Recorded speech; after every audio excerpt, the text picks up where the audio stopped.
नाशिकचा भोंदूबाबा कॅप्टन अशोक खरातच्या विरोधात रोज नवनवीन धक्कादायक खुलासे होत आहेत। आता त्याच्या आर्थिक घोटाळ्यांची गणित देखील समोर येताना पाहायला मिळतात।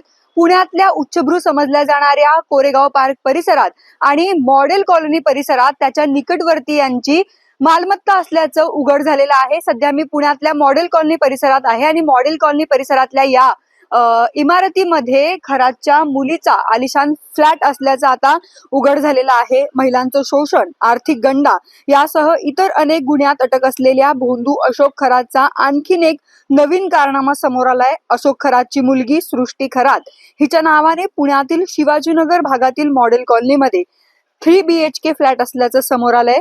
विशेष म्हणजे हा फ्लॅट खरेदी करताना खरातने बिल्डरला कॅश स्वरूपात 1,20,00,000 रुपये दिल्याचंही समोर आलंय।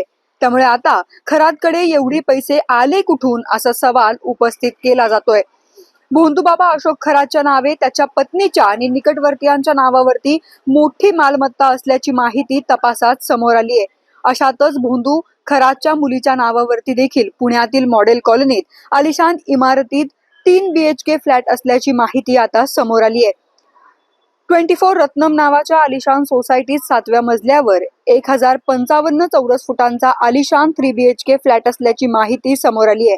हा फ्लॅट 13 सप्टेंबर 2023 रोजी खरेदी केला असल्याची माहिती समोर आली आहे। अशोक खरातने या फ्लॅटसाठी संबंधित बिल्डरला 1,20,00,000 रुपये रोख दिले असल्याची माहिती आता समोर येते।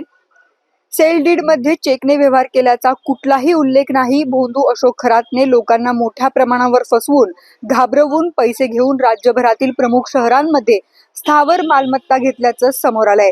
पुण्यातील सर्वाधिक महागड्या समजल्या जाणाऱ्या मॉडेल कॉलनीत देखील त्याच्या मुलीचा याच बिल्डिंगमध्ये आलिशान फ्लॅट असल्याचं आता समोर आलंय। भोंदू अशोक खरातने केवळ 12 लाखांचं उत्पन्न दाखवून आयकर कर तो भरत होता, तर अशोक खरातची संपत्ती शेकडो कोटींच्या घरात असल्याची माहिती आता उघड होतीये। आयकर विभागाला अशोक खरातने कंपन्या, बांधकाम प्रकल्प, हार्डवेअर व्यवसायात GST बुडवल्याचा देखील संशय आहे। आयकर विभागाकडून अशोक खरातवर मोठी कारवाई होण्याची शक्यता वर्तवली जाते। भोंदू अशोक खरातच्या संपत्तीची चौकशी देखील सुरू आहे।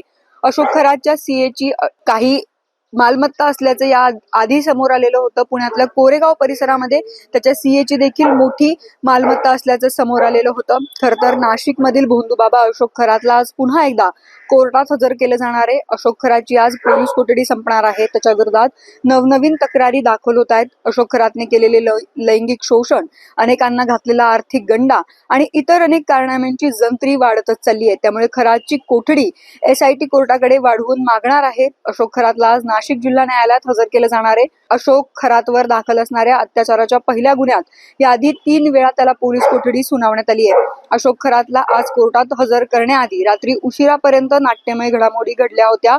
शिर्डीत जमीन फसवणूक प्रकरणात अशोक खरातसह त्याच्या पत्नीवरही गुन्हा दाखल करण्यात आलाय। मात्र SITचे पथक खरातच्या घरी जाण्याआधीच खरातची पत्नी कल्पना खरात फरार झाली, तर खरातचा मुलगा हर्षवर्धन याला पोलिसांनी अटक केली आहे।